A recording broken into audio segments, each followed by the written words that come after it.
கரூரில் விஜய் பிரச்சாரம் மேற்கொண்ட வேலுச்சாமிபுரத்தில் உயிரிழப்புகள் ஏற்பட்ட இடத்தில் சிதறிக்கிடந்த பொருட்கள் அகற்றப்பட்டுள்ளன. கடைகளும் திறக்கப்பட்டு மெல்ல இயல்பு நிலை திரும்பி வருகிறது. கூடுதல் விவரங்களோடு இணைகிறார் செய்தியாளர் ஷேக் அப்துல்லா. ஷேக் அப்துல்லா, வணக்கம். இந்த பொருட்கள் எல்லாம் விசாரணைக்கு பிறகுதான் அகற்றப்படும்னு சொல்லியிருந்தாங்க. இதை நம்ம விசாரணை நிறைவு பெற்றது அப்படின்னு எடுத்துக்கலாமா?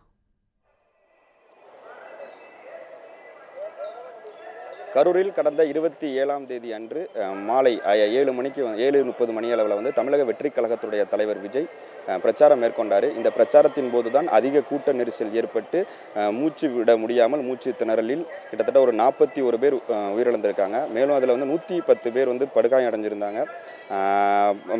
தொடர்ச்சியாக சிகிச்சை மேற்கொண்டு வந்தவங்களில் ஒரு 51 பேர் பூரண குணமடைந்து வீடு திரும்பிய நிலையில் தற்போது 59 பேர் கரூர் அரசு மருத்துவக் கல்லூரி மருத்துவமனை அதே போல் தனியார் மருத்துவமனையில் சிகிச்சை பெற்று வராங்க. இந்நிலையில் தான் இந்த சம்பவம் தொடர்பாக கரூர் நகர காவல்துறையினர் 5 பிரிவின் கீழ் வழக்கு பதிவு செய்திருந்தாங்க. குறிப்பாக கரூர் மேற்கு மாவட்ட தமிழக வெற்றிக் கழகத்துடைய செயலாளர் மதியழகன், அதே போல் தமிழக வெற்றிக் கழகத்தின் பொதுச் செயலாளர் புஷி ஆனந்த், அதே போல் இணைச் செயலாளர் சிடிஆர் நிர்மல்குமார் ஆகிய 3 பேர் மீது 5 பிரிவின் கீழே வழக்கு பதிவு செய்திருந்தாங்க. இந்நிலையில் தான் நேற்று இரவு இந்த கரூர் மேற்கு மாவட்ட தமிழக வெற்றிக் கழகத்தின் செயலாளர் மதியழகனை திண்டுக்கல் அருகே உள்ள குஜிலியம்பாறை என்ற பகுதியில் கைது செய்தாங்க.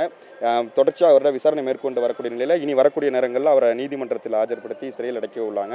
இந்நிலையில் தான் இந்த விஜய் பிரச்சாரம் மேற்கொண்ட வேலுச்சாமிபுரம் என்ற பகுதியில் ஈரோடு சாலையில் தான் இந்த வேலுச்சாமிபுரம் இருக்குது. இந்த சாலையில் கிட்டத்தட்ட ஆயிரக்கணக்கான காலணிகள், அதே போல் தமிழக வெற்றிக் கழகத்தினுடைய கட்சி துண்டுகள் கடந்தது. அந்த இடமே ஒரு கலவர பூமி போல காட்சியளித்த நிலையில் அந்த சாலையுடைய ஒரு புறத்தில் உள்ள அனைத்து காலணிகளும் அப்புறப்படுத்தப்பட்டு கட்சி துண்டுகள் அப்புறப்படுத்தப்பட்டு இயல்பு நிலைக்கு திரும்பி இருக்கு. குறிப்பாக காவல்துறையினர் சாலையினுடைய இரு புறத்திலும் கிரைம் ஸ்பாட் அப்படின்னு சொல்லிட்டு 2 பகுதி, அதாவது உயிரிழப்புகள் ஏற்பட்ட பகுதின்னு அடையாளப்படுத்தி வச்சிருந்தாங்க.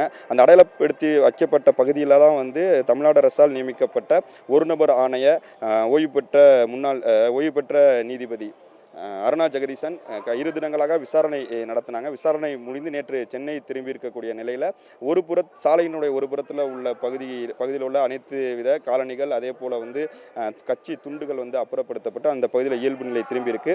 கடைகள் 2 தினங்களாக மூடப்பட்டிருந்த நிலையில் அந்த ஒரு புற சாலையில் உள்ள கடைகள் திறக்கப்பட்டு அந்த ஒரு புற சாலை இயல்பு நிலைக்கு திரும்பி இருக்கக்கூடிய நிலையில் மற்றொரு புற சாலையில் காலணிகள் முழுமையாகவே அந்த பகுதியில் நிறைந்து காணப்படுது. இன்னும் அந்த சம்பவம் நடந்த பிறகு எப்படி அந்த சாலை இருந்ததோ அதே நிலை தான் இருக்கு. ஏன்னா விசாரணை முடித்து சென்ற ஒரு நபர் ஆணைய ஓய்வு பெற்ற நீதிபதி அருணா ஜெகதீசன் மீண்டும் விசாரணை நடத்துவார். அதனால அந்த பகுதி விசாரணை முடியும் வரை அவ்வாறு தான் இருக்குன்னு சொல்றாங்க. அதனால அந்த சாலையில் உள்ள கடைகள் அனைத்து மூடப்பட்டிருக்கு. மேலும் இந்த கடைகள் அடைக்கப்பட்டிருக்கனால அப்பகுதியில் உள்ள அந்த கடைகள் வச்சிருக்கவங்க வாழ்வாதாரமும் இழந்து பாதிக்கப்பட்டிருக்காங்க. இந்நிலையில் அந்த விசாரணை முடிகிற வரையும் அந்த பகுதி அப்படிதான் இருக்குன்னு கூறப்படக்கூடிய நிலையில் எவ்வளவு நாள் இந்த மாதிரியான சூழல் அந்த பகுதியில் நிலவுன்னு தெரியல.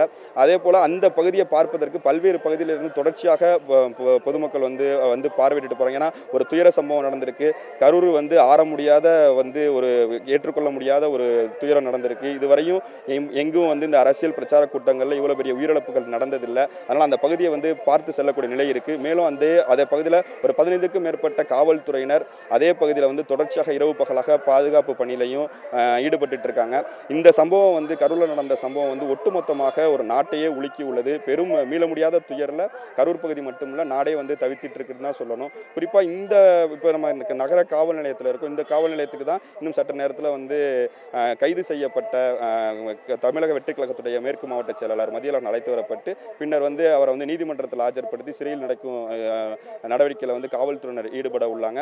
மேலும் இந்த நிவாரணம் அறிவிச்சிருந்தாங்க. 41 உயிரிழந்தவர்களுக்கு குடும்பங்களுக்கு நிவாரணம் அறிவிச்சு தமிழ்நாடு அரசு சார்பில் தலா 10 லட்சம் ரூபாய் நிவாரணம் அறிவிச்சாங்க. அந்த நிவாரணங்களும் கொடுக்கும் பணிகள் தொடர்ச்சியாக நடந்துட்டு இருக்கு. அதே போல காயமடைந்தவர்களுக்கு அரசு சார்பில் 1 லட்சம் ரூபாய் அறிவிச்சிருந்தாங்க. அதுவும் கொடுக்கும் பணியும் தொடர்ச்சியாக மாவட்ட நிர்வாகம் ஈடுபட்டு வரக்கூடிய நிலையில் இந்த சம்பவம் ஒட்டுமொத்தமாக இந்த சம்பவம் நடந்து 2 தினங்கள் கடந்திருந்தாலும் இன்னும் இந்த சம்பவம் ஒரு ஆறாத வடுவாகவே ஒட்டுமொத்தமாக கரூர் மாவட்டம் மட்டுமல்லாமல் ஒட்டுமொத்தமாக நாடே இந்த ஒரு ஆறாத வடுவாக தான் இருந்து வருகிறது.